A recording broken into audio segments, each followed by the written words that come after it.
Aujourd'hui, on fait un retour sur notre investissement dans Facebook. Alors, bonjour tout le monde. En investissement, c'est toujours une bonne décision de faire ce qu'on appelle un post-mortem. Donc, c'est d'analyser le résultat soit d'une décision d'achat ou de vente d'un titre quelques années après que la décision a eu lieu. Alors, aujourd'hui, on va regarder Facebook. On a acheté vraiment... on a augmenté notre pondération dans la première moitié de 2018. Puis à ce moment-là, si on se souvient, il y avait l'histoire de Cambridge, donc la firme Cambridge Analytica. Elle avait eu accès à des données personnelles sur à peu près 90 millions d'utilisateurs sans leur consentement. Et donc, les médias comme le New York Times, puis The Guardian avaient vraiment eu des articles négatifs sur Facebook. Et dans ce temps-là, le marché avait peur que ça allait miner la confiance des utilisateurs. Et notre hypothèse, c'était simplement que ça allait pas avoir un effet vraiment néfaste là, sur le désabonnement. Et c'est simplement parce qu'il n'existe pas vraiment une alternative aussi bonne que Facebook pour garder contact avec sa famille, ses amis, pour aller dans des groupes, pour vendre la marchandise sur Facebook Marketplace. Alors, tout ça, c'est un service gratuit qui a quand même une bonne utilité sociale. Et donc, cette hypothèse-là, elle s'est avérée juste. Donc, le nombre d'utilisateurs a continué de croître d'à peu près 9% là, dans 2018 puis aujourd'hui. Et puis, la deuxième chose, c'était que Facebook avait annoncé qu'il allait devoir augmenter substantiellement les dépenses en modération de contenu. Donc, l'embauche de milliers de personnes pour réviser le contenu qui était jugé hors norme. Donc, on parle ici là, des fausses nouvelles ou contenu qui est violent, qui ne répond pas aux normes que Facebook a établies.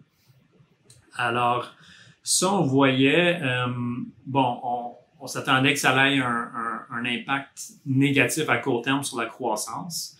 Mais d'un autre côté, ça allait réduire le risque qu'il y ait un autre Cambridge qui se produise.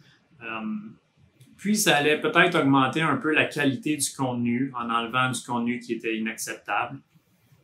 Et ça allait aussi rendre la vie difficile là, à un nouveau concurrent qui voudrait bâtir un média social à partir de zéro. Il fallait qu'il mette ces investissements-là. Et donc, tout ça pour dire que le bénéfice par action, finalement, de Facebook a cru quand même de 22% là, entre 2018 puis aujourd'hui. Puis le prix de l'action, là, je pense qu'il a pris à peu près 25% annualisé. Donc, dans ce cas-ci, notre décision s'est avérée juste. Et bon, maintenant, on pourrait regarder où est-ce que Facebook en est aujourd'hui. Donc, l'évaluation du titre, il y a un peu moins attrayant qu'il était en 2018, mais les perspectives de croissance, on pense, qu'ils sont encore bonnes. Donc, on peut s'attendre, selon nous, encore à du 20% de croissance là, pendant les prochaines années.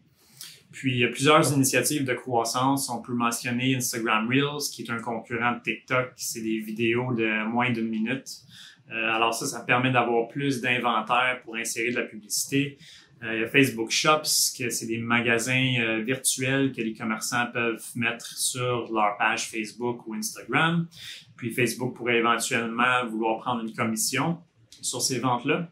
Il y a aussi la messagerie. Alors sur Facebook, il y a 200 millions d'entreprises qui pourraient charger un frais très minime pour envoyer ou recevoir des messages avec leur clientèle.